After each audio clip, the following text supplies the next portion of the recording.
میری شادی کو 2 ماہ گزر چکے ہیں، مگر میں اپنی گونگی ساس سے بہت تنگ آ چکی ہوں، کیونکہ میری گونگی ساس نے میری زندگی اجیرن بنا رکھی تھی۔ میں برتن دھو کر اٹھتی، اٹھا کر پھینک دیتی، اشاروں سے کہتی کہ دوبارہ سے دھو کر لاؤ۔ میں ہانڈی بناتی تو کھاتے وقت منہ بنا بنا کر مجھے دکھاتی اور میرے شوہر سلیم کو اشاروں سے کہتی کہ یہ تو کسی کام کی نہیں نکلی۔ میری گونگی ساس میرے ہر کام میں نقص نکالتی۔ 2 ماہ بعد ہی میرا رنگ کالا سیاہ ہو گیا، لگتا بھی نہیں تھا کہ میں نئی نویلی دلہن ہوں، اور اوپر سے یہ کہ میرے شوہر سلیم کی نوکری بھی چلی گئی۔ میرا دل چاہتا تھا کہ میں یہاں سے بھاگ جاؤں۔ پتہ نہیں میری ماں نے سلیم میں کیا دیکھا تھا جو اس سے مجھے بیاہ دیا۔ خیر، آج سلیم گھر آئے تو بہت خوش تھے، کہنے لگے میری نوکری لگ گئی ہے۔ پھر مجھے کہا کہ آؤ چلو تمہیں باہر کھانا کھلانے کے لیے لے جاؤں۔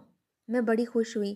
جب سلیم نے اپنی ماں کو یہ بات بتائی تو ان کے چہرے کا رنگ اڑ گیا اور وہ اشاروں سے کہنے لگیں ان چونچلوں کی کوئی ضرورت نہیں، بیوی کو گھر بٹھاؤ اور خود جا کر کوئی نہ کوئی چیز لے آؤ، ہم گھر میں ہی کھا لیں گے۔ مگر سلیم کہنے لگے میں مریم کو باہر لے جا کر کچھ کھلانا چاہتا ہوں، آپ کے لیے بھی الگ سے لے آؤں گا، پیسوں کی اب کوئی کمی نہیں ہوگی۔ یہ کہہ کر سلیم میرا ہاتھ پکڑ کر باہر لے جانے لگے کہ میری ساس نے پھر سے شور ڈال دیا۔ وہ اشاروں سے سلیم کو کہنے لگی کوئی ضرورت نہیں اس چڑیل کو باہر لے جا کر کھانا کھلانے کی، اگر تم اسے لے کر گئے تو پھر میری لاش سے گزرنا ہوگا۔ اماں کیوں لاش سے گزرنا ہوگا؟ سلیم نے حیرت سے پوچھا۔ میں اپنی بیوی کو اپنے حق حلال کے رزق سے کھانے کے لیے لے کر جا رہا ہوں، آپ کو اس میں مسئلہ نہیں ہونا چاہیے۔ اگر میں اس کے ساتھ کچھ وقت گزارنا چاہتا ہوں تو یہ میرا حق ہے۔ میری ساس یہ سنتے ہی مجھ پر چلانے لگی، اس کا کوئی قصور نہیں ہے، اس نے پہلے بھی بہت ظلم و ستم سہے ہیں، اب میں اسے قربانی کا بکرا نہیں بننے دوں گا۔ میں اسے زندگی کے رنگ دکھانا چاہتا ہوں، میں اسے یہاں پر کام کروانے کے لیے یا پھر ذلیل و رسوا کرنے کے لیے نہیں لایا۔ آپ خدارا امی اپنے دل سے یہ بات نکال دیں۔ سلیم نے اشاروں سے یہ بات اپنی ماں کو سمجھانی چاہی اور میرا ہاتھ پکڑ کر باہر لے جانے لگے۔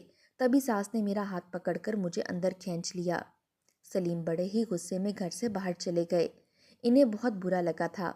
میں نے کبھی سوچا بھی نہیں تھا کہ میری ساس اس قدر جھگڑالو عورت ہوگی، مگر میں خاموش رہی کیونکہ بولنے کا کوئی فائدہ نہیں تھا اور اشاروں میں مجھے بات کرنے کا طریقہ نہیں آتا تھا۔ مگر آج وہ خبر آئی جس نے مجھے دہلا کر رکھ دیا۔ سلیم غصے میں روڈ پر جا رہے تھے کہ ان کی ٹکر کسی گاڑی سے ہو گئی۔ پھر یکدم سے ہمارے گھر کا دروازہ کھلا۔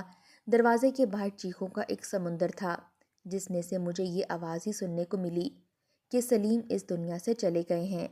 سلیم کے بارے میں کسی کو گمان تک نہیں تھا کہ وہ اتنی کم عمری میں ہی ہم سب کو چھوڑ کر چلے جائیں گے۔ ساس سے غصہ کرنے کے بعد سلیم سڑک پر تیزی سے جا رہے تھے تو گاڑی نے ان کو ٹکر مار دی تھی اور وہ اس دنیا سے ہی چلے گئے۔ بس یہ خبر پورے محلے میں آگ کی طرح سے پھیل گئی تھی۔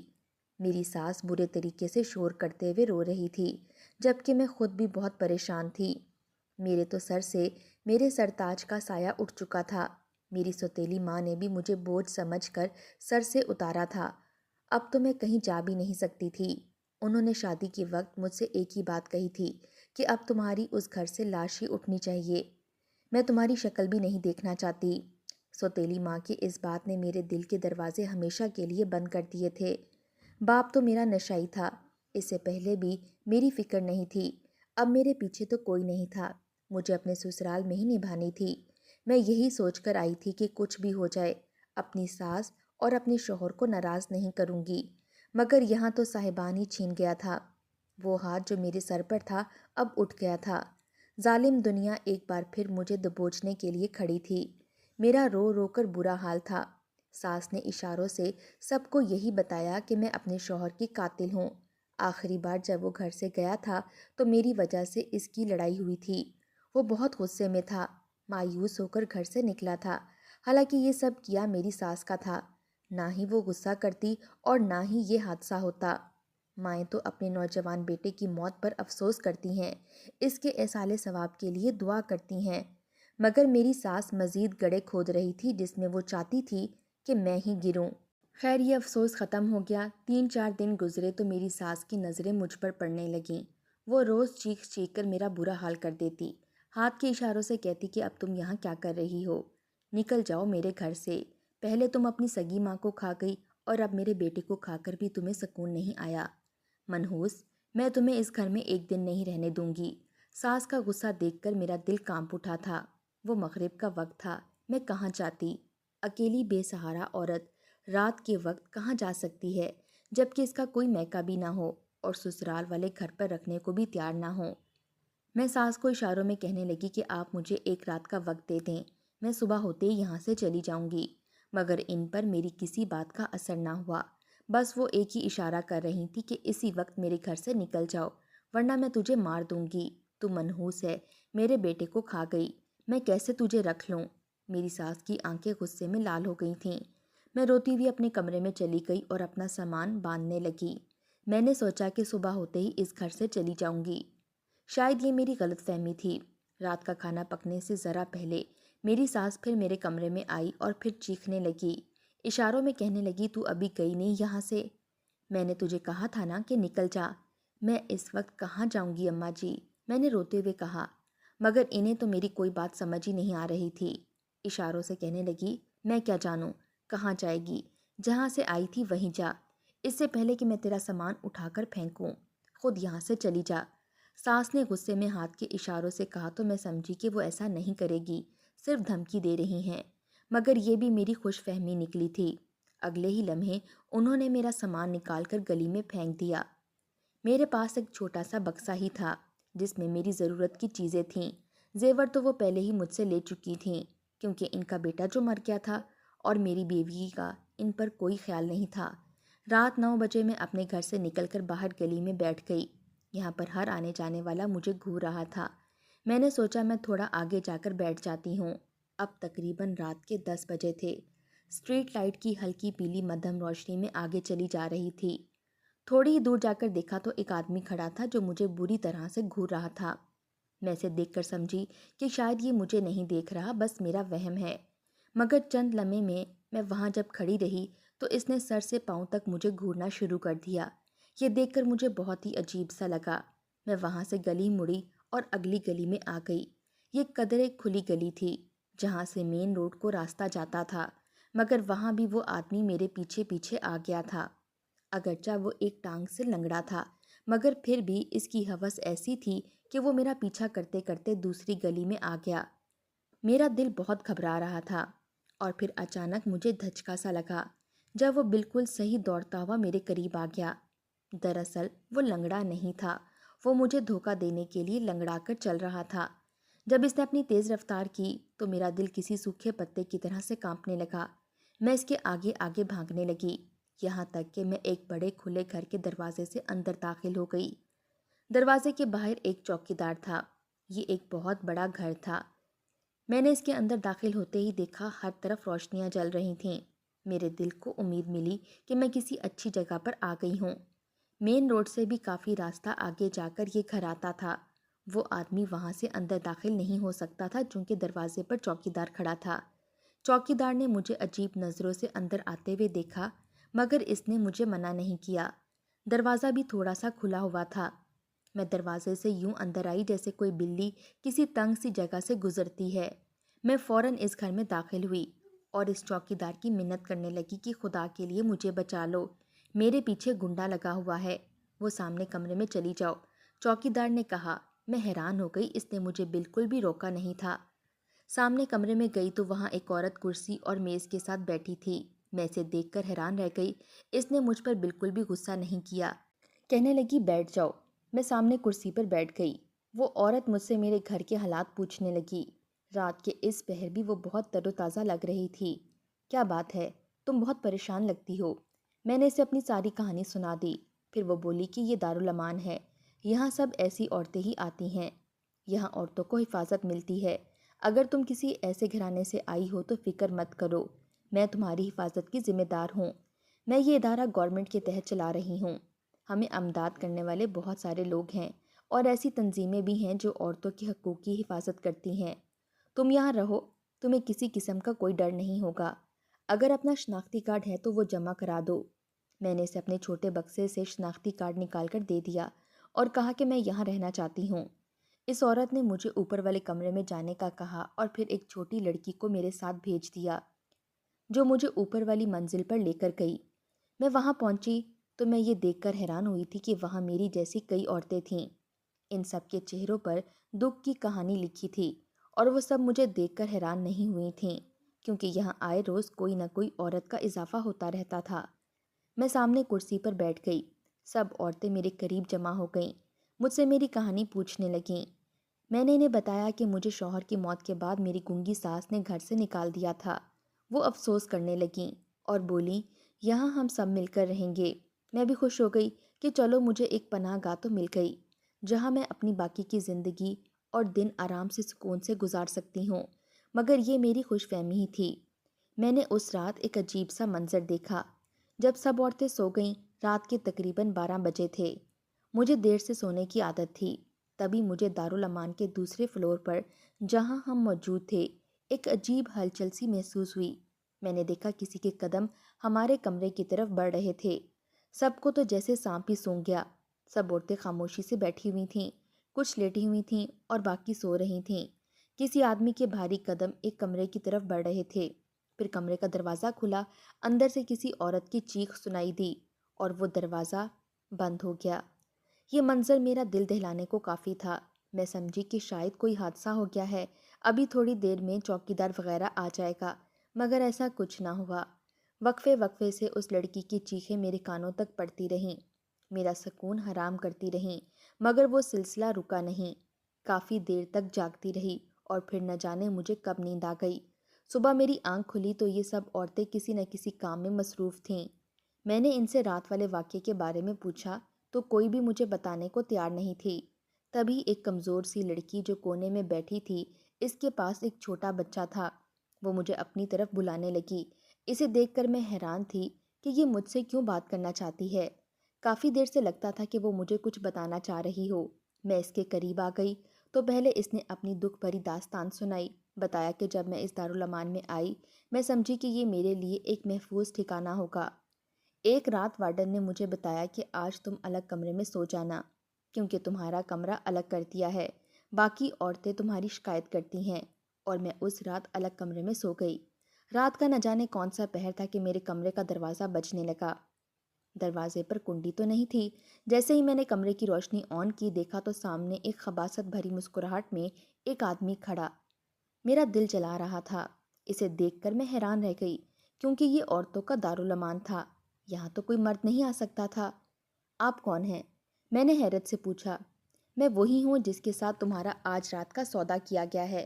آج کے لیے تم میری ہو۔ اس آدمی کی بات سن کر میں بے ہوش ہوتے ہوتے بچی کہ یہ تم کیا کہہ رہے ہو؟ میں ایسی لڑکی نہیں ہوں، اور اگر ایسا ہی ہوتا تو میں یہاں نہ ہوتی بلکہ کسی کوٹھے پر ہوتی۔ یہ کوٹھا ہی تو ہے، وہ اندر آتے ہوئے بولا۔ اس نے کمرے کا دروازہ بند کر دیا تو میرا دل لرزنے لگا۔ تمہاری وارڈن نے تو مجھے کہا ہے کہ تم اسی قسم کی عورت ہو، تمہیں ڈر نہیں لگتا اور تم خود بھی پیسہ کمانا چاہتی ہو۔ یہ کہہ کر اس نے 2-3 ہزار کے نوٹ نکالے اور مجھ پر پھینک دیے۔ میں نے اس کے چہرے پر تھوک دیا اور غصے سے بولی، تم کو شرم نہیں آتی؟ میں 3 ماہ کی حاملہ ہوں، میں بڑی مجبوری میں یہاں آئی ہوں۔ میں یہاں پر اپنی عزت بچانے کے لیے آئی تھی کہ یہاں عورتوں کو تحفظ ملے گا، مگر تم تو بھیڑیے نکلے۔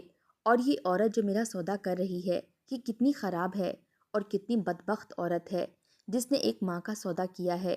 یہ بھی نہیں سوچا کہ وہ کس درد سے گزر رہی ہے۔ وہ آدمی ایک دم سے سناٹے میں آ گیا اور کہنے لگا، مجھے معاف کر دو، میں یہ نہیں جانتا تھا۔ میں لاکھ برا سہی، مگر آج تک میں نے کسی کی مجبوری کا فائدہ نہیں اٹھایا۔ میں گناہ بھی اسی کے ساتھ کرتا ہوں جو خود گناہ کرنے پر راضی ہو۔ میں ایک وقت میں 2 گناہ نہیں کر سکتا، کسی کا دل نہیں توڑ سکتا۔ وہ آدمی یکدم اپنے دل پر ہاتھ رکھ کر مجھ سے معافی مانگنے لگا۔ مجھے اس میں بہت ساری انسانیت نظر آئی۔ میں نے اسے جاتے جاتے روک لیا۔ سنو، کیا تم میری مدد کرو گے؟ میری بات پر وہ چونک گیا۔ میں کیسے تمہاری مدد کر سکتا ہوں؟ تم مجھ سے نکاح کر لو، مجھے یہاں سے لے جاؤ، میں نے تڑپتے ہوئے کہا۔ میں کیسے نکاح کر سکتا ہوں؟ تم ایک بچے کی ماں بننے والی ہو اور ابھی تمہارا نکاح نہیں ہو سکتا۔ اس آدمی نے کہا تو میں سوچ میں پڑ گئی۔ میں بولی، کیا میرا بچہ ہونے کے بعد تم مجھ سے نکاح کرو گے؟ تب وہ بولا، ہاں، ایک شرط پر نکاح کروں گا کہ میں تمہیں اپنے گھر نہیں لے جاؤں گا، اپنے نئے مکان میں رکھوں گا، تمہارے پاس کم آؤں گا مگر تمہارا خرچہ پورا اٹھاؤں گا، عزت کی روٹی دوں گا۔ یہ کہہ کر وہ میرے سامنے بیٹھ گیا۔ مجھے منظور ہے، بس مجھے یہاں سے نکلنا ہے۔ میں نے ایک بار پھر کہا تو وہ کہنے لگا، ہاں ظاہر ہے بعد میں تمہیں یہاں نہیں رکھوں گا۔ وہ آدمی بولا تو میرے دل میں امید کی کرن جاگی۔ ٹھیک ہے، تم اب جا سکتے ہو۔ جب 7 مہینوں بعد میرا بچہ پیدا ہوگا تو خدارا دوبارہ آنا، اور ابھی کے لیے اس عورت کو کچھ پیسے دے جاؤ۔ تم ایک اچھے انسان لگتے ہو، میں ساری عمر تمہاری خدمت کروں گی۔ اگر تم اسے پیسے دے جاؤ گے تو یہ میرا دماغ نہیں کھائے گی، ورنہ مجھے کسی اور مرد کے سامنے پیش کرے گی۔ میں نہیں جانتی تھی کہ یہ عورت ایسی ہے اور اس کردار کی مالک ہے، مجھے معاف کر دو۔ وہ آدمی بولا اور جاتے ہوئے دروازہ بند کر گیا۔ میں سکون سے بیٹھی سوچ رہی تھی کہ یہ وارڈن نے کیا کیا؟ کیا اسے ہم سب کا پیٹ پالنے کے لیے کسی کی عزت کا سودا کرنے کی ضرورت ہے؟ میں اس پر برس پڑی تو وہ بولی، میں نے تمہاری عزت کا سودا نہیں کیا، میں یہاں پر تم سب لوگوں کا پیٹ ایسے ہی پالتی ہوں۔ اب تم ہی تو بتاؤ میں اتنا پیسہ کہاں سے لاؤں؟ تم نے تو کہا تھا اس ادارے کو چلانے کے لیے لوگ پیسے دیتے ہیں۔ میں نے پوچھا تو وہ ہنس کر بولی، اچھا لوگوں نے کیا تم سب عورتوں کا ٹھیکہ لے رکھا ہے؟ طلاقیں تم لوگ لو اور خرچہ وہ لوگ کریں۔ باقی تمہاری بات ٹھیک ہے، جو لوگ مجھے خرچہ دیتے ہیں وہ رات کی تنہائی میں آ کر کچھ فائدہ بھی اٹھاتے ہیں۔ یہ سن کر میں چپ ہو گئی تھی۔ آج میرے بچے کو پیدا ہوئے 4 دن گزر چکے ہیں۔ اس آدمی نے وارڈن کو بہت سے پیسے دیے تھے۔ اب تو خیر وہ مجھے کسی ایسے سودے کے لیے پیش نہیں کر سکتی تھی، مگر تم اس سے بچ کر رہنا۔ میرا تو وہ ہمدرد آنے والا ہوگا جس نے مجھ سے کہا تھا کہ وہ مجھے عزت کی زندگی دے گا۔ اگر تم چاہو تو میں تمہارا بھی بندوبست کر سکتی ہوں۔ کیا مطلب؟ میں نے حیرت سے پوچھا۔ مطلب یہ کہ میں چاہتی ہوں کہ تم بھی اسی سے نکاح کر لو۔ نہیں بہن، میں تمہارا سکون کیوں خراب کروں؟ خدا تمہیں تمہاری شادی مبارک کرے۔ یہ کہہ کر میں وہاں سے اٹھی۔ مجھے اپنا خطرہ تھا۔ میں جانتی تھی کہ وارڈن ہر نئی آنے والی لڑکی کے ساتھ ایسا ہی کرتی ہے۔ میں خاموش تھی، مگر میرے دل میں ایک ڈر سا تھا۔ میں جانتی تھی کہ میرے ساتھ بھی وہی ہوگا جو اس عورت کے ساتھ پہلے ہو چکا ہے، اس لیے میں خاموش بیٹھی منصوبہ بندی کر رہی تھی۔ مگر وہ دن کیسے گزرا پتہ ہی نہ چلا، میں کچھ نہیں کر پائی۔ پھر رات ہوتے ہی دارالمان کی مالکن میرے پاس آئی اور بولی، آج تم دوسرے کمرے میں چلی جاؤ، تمہاری شکایتیں کرتے ہیں، ویسے بھی اس کمرے میں جگہ کم ہے۔ میں نے اسے کہا کہ کوئی بات نہیں، میں یہاں سو جاؤں گی۔ میری بات پر وہ چلانے لگی، میں کیا بکواس کر رہی ہوں کہ یہاں سے نکلو، دوسرے کمرے میں چلو۔ اس کی بات سن کر سب عورتیں مجھے حیرت سے دیکھنے لگیں، بولیں کہ جاؤ یہاں سے، ہماری بھی بے عزتی مت کرواؤ۔ مجبوراً مجھے اس کمرے سے نکلنا پڑا تو اس نے مجھے دوسرے کمرے میں بھیجا اور بولی، اب سے تم یہیں رہو گی۔ اس کی بات سن کر میں سمجھ گئی کہ اب یہ میرے ساتھ کیا کرنا چاہتی ہے۔ میں خاموشی سے اسے دیکھنے لگی، تب وہ وہاں سے چلی گئی۔ ابھی 1 گھنٹہ ہی گزرا تھا کہ میں نے وہاں سے بھاگنے کا ارادہ کیا۔ ویسے بھی مرکزی دروازہ ہر وقت کھلا رہتا ہے۔ میں اپنے کمرے میں سوچ رہی تھی کہ میں کیا کروں کہ اسی وقت مجھے بھاری قدموں کی آواز سنائی دی۔ میں نے نہ آؤ دیکھا نہ تاؤ، اپنا سب کچھ چھوڑ کر وہاں سے نکل پڑی۔ دروازے سے نکلتے ہوئے ہلکی سی آواز پیدا ہوئی تھی۔ وہ قدم میری طرف بڑھ رہے تھے، مگر اندھیرے میں وہ دیکھ نہیں پایا۔ وہ سیدھا اسی کمرے کی طرف چلا گیا، جبکہ میں راہداری سے گزرتی ہوئی سیڑھیاں اتر کر نیچے آ گئی۔ مرکزی دروازہ پار کیا اور وہاں سے دور نکل پڑی۔ کافی دور آنے کے بعد مڑ کر دیکھا تو کافی اندھیرا ہو چکا تھا۔ مجھے نہیں معلوم تھا کہ میں کہاں آ گئی ہوں۔ میں تو اپنی عزت بچا کر نکلی تھی، مگر آگے قبرستان تھا۔ مجھے ایک بار پھر کسی کا سایہ محسوس ہوا تو میں جلدی سے قبرستان میں داخل ہو گئی۔ قبرستان میں گھپ اندھیرا تھا۔ میرے پیچھے چلنے والا آدمی ظاہر ہے کسی اچھی نیت سے نہیں آیا تھا۔ میں ڈر کے مارے کانپنے لگی، مگر قبرستان میں تو کوئی نہیں آتا، یہ سوچ کر میں قبرستان میں داخل ہو گئی تھی۔ ابھی 2 منٹ ہی گزرے تھے کہ کسی نے میرے کاندھے پر ہاتھ رکھا۔ میں نے پیچھے مڑ کر دیکھا تو میں اچھل پڑی۔ وہاں ایک کم عمر لڑکا کھڑا تھا۔ مجھ سے کہنے لگا، تم یہاں کیوں کھڑی ہو باجی؟ چلو میرے ساتھ میرے گھر چلو، میں تمہیں اپنے گھر لے جاؤں گا، میری امی ابو تمہاری حفاظت کریں گے۔ وہ بچہ معصوم سا تھا۔ میں نے اس کی بات مان لی، اس کے ساتھ اس کے گھر چل پڑی۔ وہ صحیح بات کر رہا تھا، میں یہاں محفوظ نہیں تھی۔ 2-3 بار کسی آدمی کی آہٹ محسوس کر چکی تھی۔ سنا تھا کہ قبرستان میں نشائی لوگ بیٹھ کر نشہ کرتے ہیں۔ اسی وجہ سے میں اس لڑکے کے ساتھ اس کے گھر چل پڑی۔ اس کے گھر پہنچی تو وہاں بوڑھے میاں بیوی موجود تھے اور ان کا ایک کم عمر بیٹا تھا۔ شاید ان کی اولاد بڑھاپے میں ہوئی تھی۔ میں اس لڑکے کی بڑی بہن بن کر یہاں رہنے لگی۔ اپنی کہانی ان کو سنانے کے بعد بوڑھے والدین نے مجھے اپنی بیٹی بنا لیا تھا۔ میں اپنے بھائی رضوان کا خیال رکھتی ہوں، وہ مجھے اپنی بڑی بہن مانتا ہے۔ آج اس بات کو 5 سال گزر چکے ہیں۔ رضوان کے والدین مجھے سگی اولاد کی طرح پیار کرتے ہیں اور میں بھی ان کا دل سے خیال رکھتی ہوں۔